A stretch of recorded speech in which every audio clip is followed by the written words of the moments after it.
കായംകുളത്ത് KPSCക്ക് സമീപം കുഴിയിൽ വീണ് ബൈക്ക് യാത്രികനായ യുവാവ് മരിച്ചു. കായംകുളം സ്വദേശി ആരോമലാണ് മരിച്ചത്. കായംകുളത്ത് തന്നെ ഇന്നലെ സമാനമായ അപകടത്തിൽ യുവാവിന് പരിക്കേറ്റിരുന്നു. കൂടുതൽ വിവരങ്ങളുമായി രഘുനാഥ് നാരായണൻ ചേരുന്നുണ്ട്. രഘു, ഈ റോഡ് അപകടങ്ങൾ ഇങ്ങനെ തുടർക്കഥയാവുകയാണ്. ഇപ്പോഴത്തെ ഒരു യുവാവിന് കൂടി ജീവൻ നഷ്ടമായിരിക്കുകയാണ്. എപ്പോഴായിരുന്നു ഈ അപകടം, എങ്ങനെയാണ് സംഭവിച്ചത്?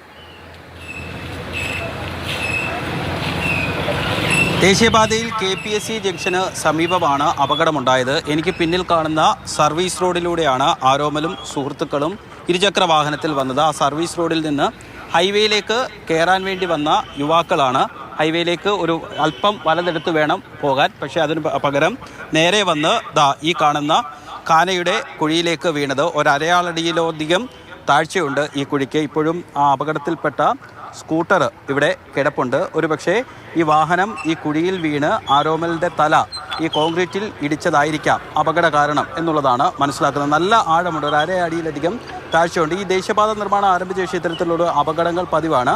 ഈ സർവീസ് റോഡ് ഒരു 100-300 മീറ്ററൂടെ ഉള്ളൂ കംപ്ലീറ്റ് ചെയ്യാനുള്ളത്. ഈ ദേശീയപാത നിർമ്മാണമായിട്ട് ബന്ധപ്പെട്ട് നിൽക്കുന്ന ആളുകൾ പറയുന്നത് ഇതുവഴി ഒരു വാട്ടർ അതോറിറ്റിയുടെ ഒരു പൈപ്പ് ലൈൻ കടന്നു പോകുന്നുണ്ട്. ആ പൈപ്പ് ലൈൻ മാറ്റാൻ വേണ്ടി പലതവണ ആവശ്യപ്പെട്ടിട്ടും അത് മാറ്റിയിട്ടില്ല. ഇതിൻ്റെ അടിയിൽ ഈ ഗ്യാപ്പ് കാണുന്ന സ്ഥലത്തുകൂടിയാണ് വാട്ടർ അതോറിറ്റിയുടെ പൈപ്പ് ലൈൻ കടന്നു പോകുന്നത്. അതുകൊണ്ടാണ് ഇതിൻ്റെ നിർമ്മാണം പൂർത്തിയാക്കാത്തത് എന്നുള്ളതാണ് അവരുടെ വിശദീകരണം. പക്ഷേ എന്തായാലും ഒരു യുവാവിന് ജീവൻ നഷ്ടമായിട്ടുണ്ട്. ഇത്തരത്തിൽ ഒരുപാട് അപകടങ്ങൾ ഉണ്ടാകുന്ന സ്ഥലമാണ്. പ്രത്യേകിച്ച് കൃഷ്ണപുരം മുതൽ അരൂർ വരെ ഈ ദേശീയപാതയുടെ നിർമ്മാണം ആരംഭിച്ച ശേഷം ഒരു 2 ഡസനിലധികം ആളുകൾക്കെങ്കിലും ജീവൻ നഷ്ടമായിട്ടുണ്ട്. ചേട്ടാ, ഇവിടെ അപകടം പതിവാണോ? അപകടം പതിവാ. നേരത്തെ ഒരെണ്ണം ഉണ്ടായിട്ടുണ്ട്, ഇപ്പോഴും അങ്ങനെ തന്നെ സംഭവിച്ചത്. ഇന്നലെ എന്ന് പറഞ്ഞാൽ ഇവന്മാർ ഈ ഒന്നാമത് കുറേ കല്ലും കാര്യങ്ങളെല്ലാം ഇവിടെ എടുത്ത് വെച്ചിരുന്നെങ്കിൽ ഇത്രയും ഇതൊന്നും വരത്തില്ല. ഇതെന്ന് പറഞ്ഞാൽ ഈ പൈപ്പ് ലൈൻ മാറ്റി കൊടുത്താൽ മാത്രമേ അവർക്ക് ഓട ഇടാൻ പറ്റൂ. അങ്ങനെ പല പ്രശ്നങ്ങളുണ്ട്. ചേട്ടാ, ഈ ദേശീയപാതയുടെ ഒരു നിർമ്മാണം ആരംഭിച്ച ശേഷം അപകടങ്ങൾ പതിവാണ്. നിങ്ങൾക്ക് ഈ ബൈക്കിലൊക്കെ റോഡിൽ കൂടെ പോകാൻ പേടിയാവുന്നു? തീർച്ചയായിട്ടും. അതായത് നിത്യേന നമ്മൾ കണ്ടുകൊണ്ടിരിക്കുന്ന ഒരു സംഭവമാണ്. അതായത് ഇപ്പോൾ ഈ ഉദാഹരണം എന്ന് പറഞ്ഞാൽ ഈ ഒരു പോയിന്റ് കഴിഞ്ഞ് അടുത്ത ഒരു 5 മിനിറ്റിലേക്ക് അടുത്ത കിലോമീറ്ററിലേക്ക് മാറുമ്പോൾ തന്നെ അടുത്ത ആക്സിഡൻറ്റ്. ഇങ്ങനെ ഈ ചുറ്റുവട്ടം മൊത്തം ആക്സിഡൻറ്റാൽ ചുറ്റപ്പെട്ട ഒരു അന്തരീക്ഷമായി തീർന്നേക്കുവാണ് ദേശീയപാതയുടെ നിർമ്മാണവുമായി ബന്ധപ്പെട്ട്.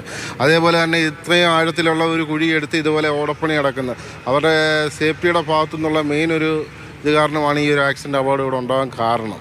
ഒരുപക്ഷെ അവിടെ സേഫ്റ്റിയുടെ ഭാഗത്താൽ എന്തെങ്കിലും ഒരു ബന്ദോബസ്ത് ചെയ്തിരുന്നെങ്കിൽ ആ ജീവൻ പൊലിഞ്ഞേക്ക് വരുത്തില്ലായിരുന്നു.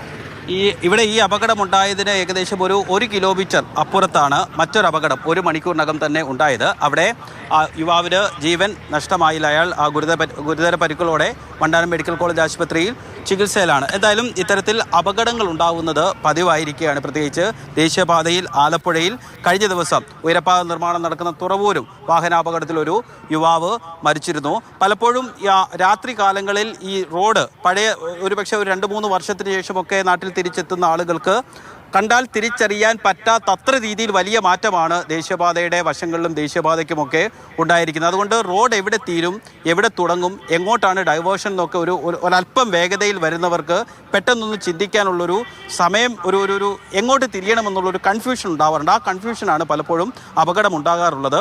നമുക്ക് കാണാം ഈ റോഡ് അപകടങ്ങൾ ഇങ്ങനെ തുടർക്കഥയാകുന്ന ഒരു കാഴ്ചയാണ് കാണുന്നത്.